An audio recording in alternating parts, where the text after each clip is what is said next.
Souvent, vous entendez le mot, bien le nom égrégore. Mais un égrégore, c'est quoi? Un égrégore, c'est l'ensemble de nos propres pensées qu'on émet dans la nature. Nos pensées, nos différentes pensées qu'on essaie de projeter dans la nature, ce sont l'ensemble de ces pensées qui font un égrégore. Et un égrégore a pour rôle de diriger, si vous voulez, notre vie manifestée.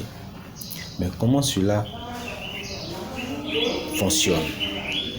Je prends l'exemple sur la jeunesse d'aujourd'hui qui essaie par tous les moyens de créer leur propre blocage par la création des égrégores.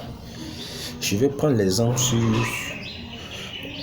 les jeunes filles ou bien les jeunes dames qui se dit quoi? Elle se dit que dans une relation, on ne sait jamais.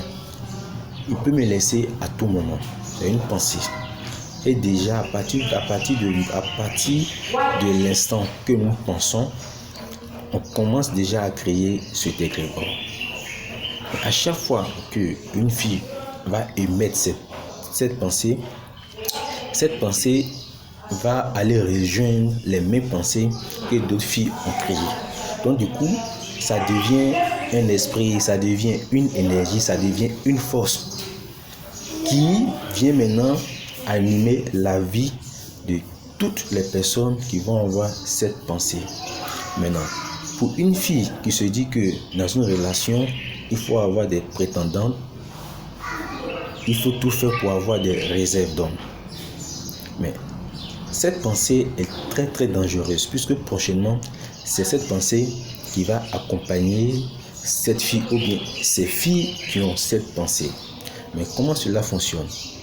À chaque fois que quelqu'un rentre dans leur vie, ou bien à chaque fois qu'un homme rentre dans la fille qui a cette pensée, arrivé un moment, cet égrégore, cet esprit va commencer par l'animer. Pour lui dire attention, ce dernier peut te laisser à tout moment. Il faut chercher des prétendants. Mais vous savez que sur un terrain où il y a deux concurrents, il y a deux personnes qui luttent pour une place, souvent on finit par perdre les deux. Mais la fille ne va pas s'en rendre compte de sitôt. La fille va continuer son aventure. Un autre homme va rentrer dans sa vie. Arrivé un moment, le même esprit va commencer par l'animer. La personne va commencer par chercher des prétendants. Et à chaque fois que l'esprit commence par l'animer, cet esprit détruit l'idée qu'il a menée à avoir un homme dans sa vie. Et l'esprit finit par s'installer. L'égrégore finit par s'installer dans sa vie.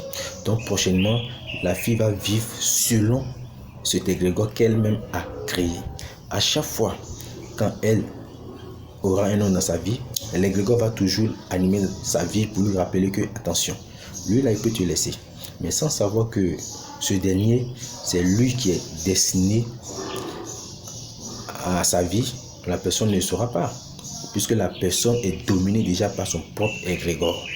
Donc, c'est ce qui fait qu'aujourd'hui, quand vous regardez dans la société, beaucoup de filles se retrouvent sans partenaire, beaucoup de filles se retrouvent sans homme à cause de leurs propres pensées. Donc, un égrégore est l'ensemble de nos propres pensées. On peut créer un égrégore positif comme un égrégore négatif. Tout dépend des pensées qu'on émet, tout dépend des pensées, tout dépend des idées qui forment cet égrégore.